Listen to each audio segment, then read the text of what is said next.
Rumi, the luminous poet and mystic of the 13th century, was born in 1207 in present-day Afghanistan. Named Jalal ad-Din Muhammad Rumi, his early life seemed ordinary for a scholar's son. He grew up immersed in Islamic teachings, studying the Quran and the works of great philosophers. But Rumi was destined to transcend the boundaries of dogma and tradition. His journey toward divine understanding would ignite a flame of love and unity that continues to burn brightly even in our modern world. Rumi's life changed forever when he met the wandering dervish Shams of Tabriz.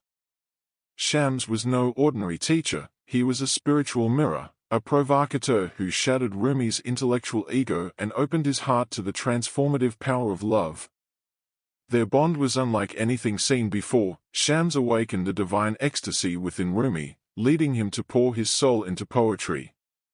It was through Shams that Rumi found his true self, and through his self, he found God. I searched for God and found only myself. I searched for myself and found only God.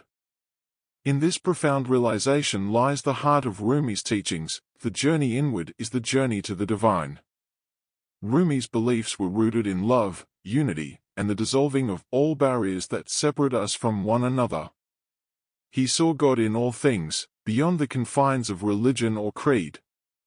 For Rumi, worship wasn't limited to rituals but was a life lived in harmony with the divine rhythm of the universe. He taught that the soul's yearning for connection, whether to another person, to nature, or to the divine, is the essence of our existence. You were born with wings, why prefer to crawl through life? He asks, reminding us that we are far greater than the fears and limitations we impose upon ourselves. But Rumi also understood the struggles of life. He knew how pain, grief, and confusion can feel insurmountable. He wrote, "Don't grieve. Anything you lose comes round in another form." These words resonate deeply in today's world, where loss of loved ones, relationships, or even a sense of purpose can weigh heavily on the human spirit. Rumi's teachings remind us that suffering is not the end, it is a doorway.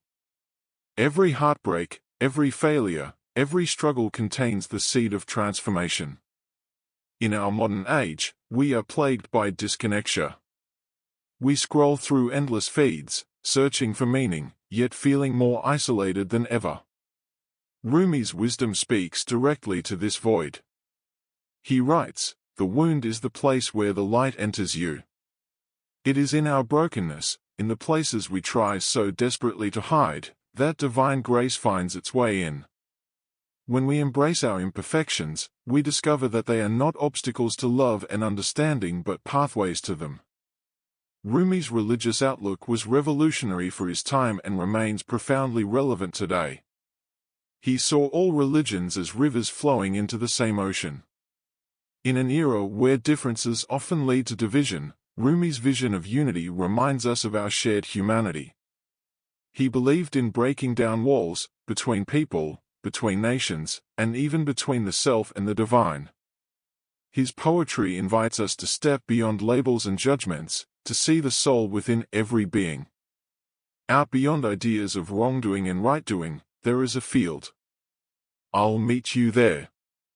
As we navigate the complexities of modern life, its anxieties, its polarities, and its relentless pace, Rumi's words echo across the centuries, offering solace and direction. His teachings urge us to turn inward, to face our pain with courage, and to love with abandon. He reminds us that our struggles are not in vain, they are the very tools through which we grow, connect, and find the divine within ourselves and others. In a world desperate for connection, Rumi's message is more vital than ever. Let us remember his words and, in doing so, remember our own sacred nature. Let us search for God, and in that search, find ourselves. Let us search for ourselves, and in that search, find God. Thanks for listening. Nate.